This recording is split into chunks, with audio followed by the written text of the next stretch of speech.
Good morning, everybody. I'm going to try to talk to you today. It won't be easy. I'm trying to get in to see my doctor, but my doctor's on vacation till tomorrow, so looks like I'm going to need an antibiotic to conquer this sinus infection. Actually, almost every year around Christmas time, Dr. Shannon always says, every year at Christmas you get a sinus infection. So, I think that's probably pretty close to right. I'm going to try. Today is, I think, December the 7th, 2021, and we're talking about trusting God. The scriptures, Luke 12:22 and 23. And don't you love my lovely voice? I better get a little closer to the camera just in case you can't even hear me. I sound like a garbled hedgehog or something. Luke 12:22 and 23, Jesus said, "That is why I tell you not to worry about everyday life, whether you have enough food to eat or enough clothes to wear. For life is more than food, and your body more than clothing."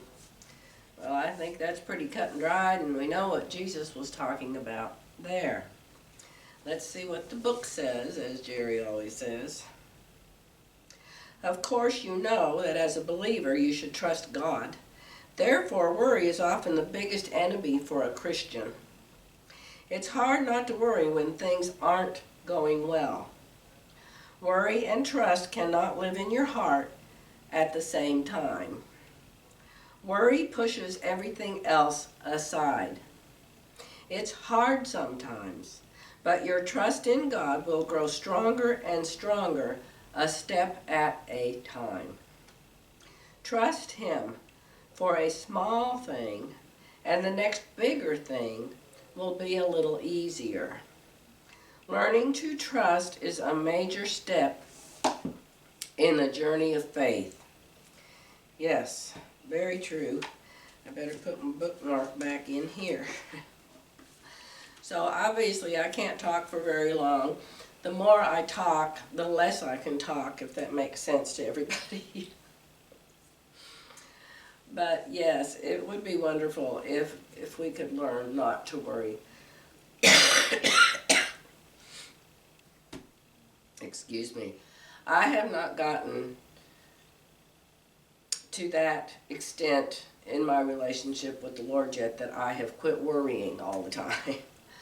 I worry so much about America and the world and what's going on right now with so many countries getting together to have a war with Israel. And the thing, Jerry and I talk about it and we say, well, how can you pray against what the Bible clearly says is going to happen?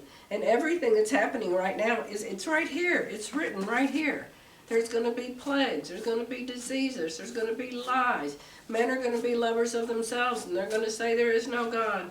And this country's going to attack that country. And the leaders are going to be liars and deceitful.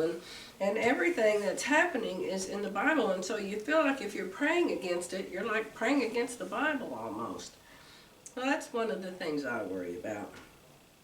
But hey, it's starting to flowing again.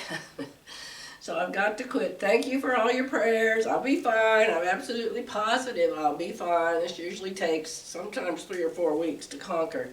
But Jerry gets up in the middle of the night with me. I get up. The worst part is trying to sleep, because when you lay down, instead of it flowing, it all just sticks like cement in your head. And you get so you can't even breathe. And so I've been getting up like 2 o'clock in the morning, and I just go out and sit up somewhere.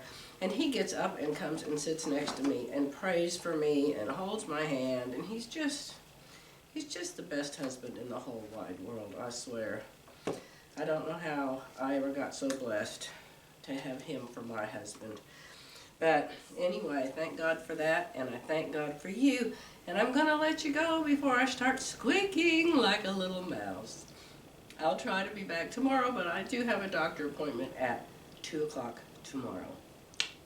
Bye for now.